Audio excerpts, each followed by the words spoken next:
Bismillah, Assalamualaikum warahmatullahi wabarakatuh. Barengan sama Nobo. Yuk, hari ini gue pengen ngajakin lo ngobrol tentang handphone yang satu ini, yaitu Xiaomi 14. Satu buah handphone yang udah keluar beberapa bulan terakhir dan gue pakai menjadi second atau third daily driver.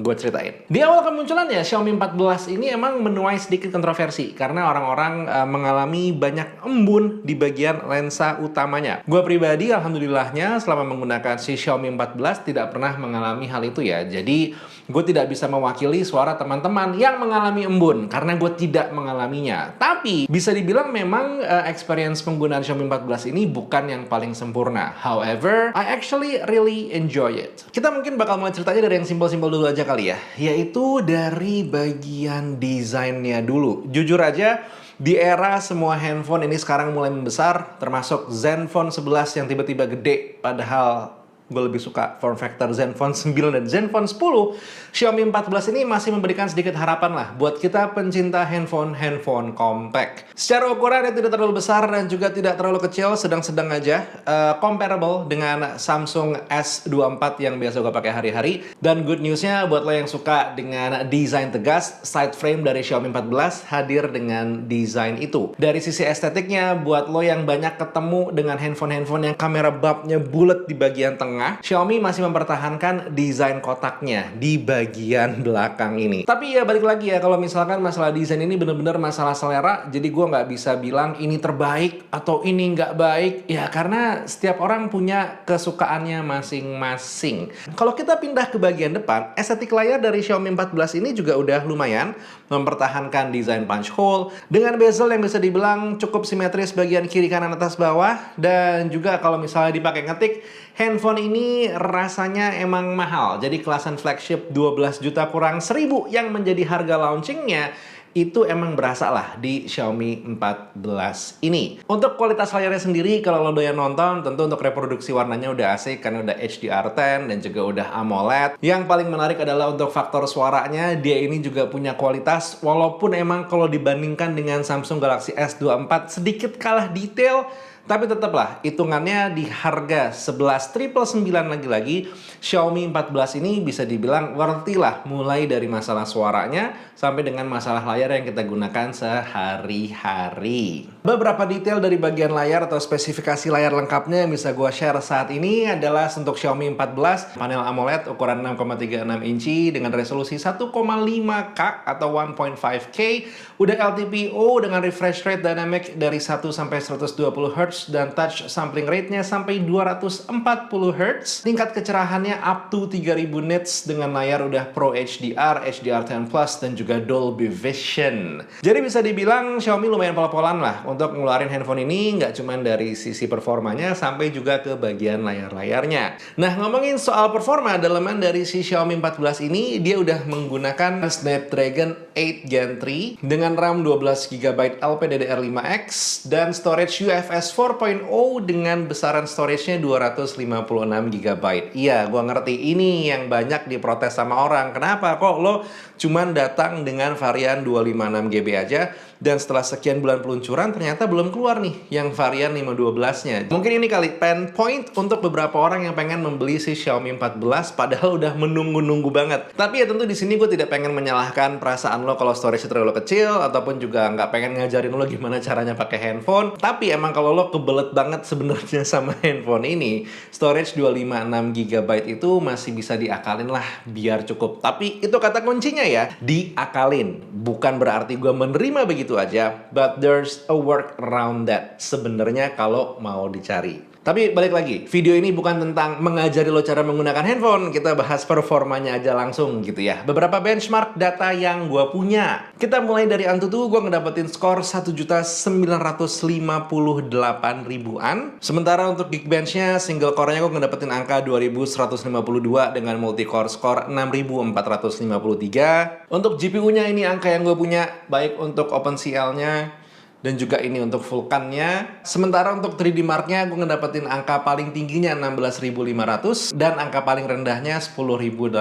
Jadi tingkat stabilitasnya bermain di angka 65,5%. Berarti bisa dibilang untuk performanya emang nih dilepas gitu ya. Tapi emang kelihatan lah kalau kita ngeliat grafiknya secara detail, dari loop pertama sampai dengan loop ke-20 penurunannya ini berasa walaupun emang nggak drastis tapi pelan-pelan lah. Tapi ya kalau kita ngomongin benchmark, handphone dengan spesifikasi kayak Xiaomi 14 jatuhnya mah udah lumayan gitu. Kalau misalnya penggunaan sehari-hari gimana?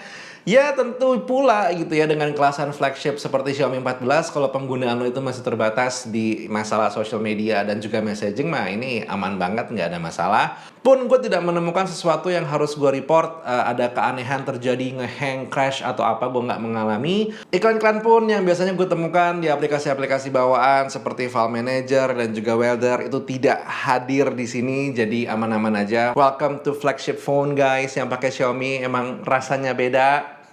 Dan kalau untuk masalah main game, tentu dengan spesifikasi yang juga udah tinggi, dia bisa ngedapetin grafik dan juga performa yang oke. Walaupun ada catatan lagi di sini. Pas gue main Call of Duty Mobile, dia emang bisa ngedapetin grafik paling tinggi sampai dengan 120 fps, dan ini tetap bertahan terus-terusan gitu. Dia stabil di sana, nggak yang acak-acakan lah secara grafik. Tapi di saat gue main berurutan dari CODM terus pindah ke MLBB, walaupun emang settingan ini kebuka full gitu ya, dan gue bisa main sampai up to 120 fps, mungkin karena udah main cukup lama, gue bisa ngeliat grafiknya tiba-tiba menurun nih dari 120 ke 90. Stabil sih di 90, tapi kan pengennya naik ke 120 gitu ya. Ada kalanya dia naik lagi, tapi abis itu dia turun lagi. Mungkin ya di sini gue menemukan emang oh ya limitasi gitu, satu buah handphone yang emang diperuntukkannya kamera, terus misalnya gue push untuk main game dengan form factor yang cukup kecil pula gitu ya, akan mengalami ketidakstabilan seperti ini. Walaupun emang smooth-smooth aja, tapi tidak stabil terus-terusan, bisa di-push performanya sampai ke performa paling peak-nya. Di sini gue masih ngasih ampun karena emang ya handphonenya juga cukup kecil. Kalau lo banyak main di game, keputusan lo membeli handphone ini untuk bermain game, gue pertanyakan. Oke, kita pindah ke bagian baterai. Xiaomi 14 ini punya tipikal baterai 4610 mAh dan udah support 90 watt hypercharge. Performa YouTube-annya selama 1 jam dia hanya berkurang 9%. Call of Duty Mobile bermain selama 15 menit dia berkurang 6%, dan MLBB kalau lo main pol-polan selama setengah jam misalkan, dia akan berkurang 13%. Sementara untuk ngecharge-nya sendiri tanpa mode power boost, jadi menggunakan mode biasa aja untuk ngecharge-nya, mulai dari baterai 13%, selama 46 menit lo akan bisa mengisi full handphonenya ke 100%. Gue pribadi menggunakan handphone ini jatuhnya masih bisa full seharian, walaupun emang pas udah malam-malam itu baterainya sisa-sisaan lah. Jadi harus gue colok charger lagi. Untungnya ngecharge-nya nggak lama, jadi ya udahlah, masih lagi-lagi bisa diampuni. Nah, dari sisi kamera, ini nih yang sebenarnya adalah the true test buat si Xiaomi 14 gitu ya. Setupnya, dia menggunakan 50 megapiksel main kamera, 50 megapiksel ultra wide angle kamera, 32 megapiksel telefoto kamera, dan juga 32 megapiksel selfie cam. Dengan kerjasamanya dia bersama Leica, bisa dibilang hasil-hasil foto yang lo dapetin gitu ya, RAW cam langsung lo jepret-jepret aja, itu udah jadi. Walaupun emang selama masa uji coba gue bisa dibilang warnanya itu udah jadi tapi tidak sempurna. Beberapa kali gue merasa bahwa hasil RAW cam-nya kalau point and shoot itu agak sedikit lebih terang. Jadi biasanya pengen gue tarik turun sedikit untuk ngedapetin underexpose ala Leica. Satu hal yang gak banyak diangkat sama orang adalah kemampuan perekaman video dari Xiaomi 14 ini. Gak cuman masalah pewarnaan ya, tapi juga resolusinya itu reliable. Lo bisa mendapatkan up to 4K 60 fps untuk kamera depan dan juga kamera belakangnya. Beberapa kali juga gue mix and match antara video yang direkam menggunakan kamera gitu ya, mirrorless, dengan si Xiaomi 14. Kalau misalkan secara pewarnaan sih masih bisa ngelawan lah. Walaupun emang begitu gue punch in, nyari detail dari satu buah gambar yang gue take,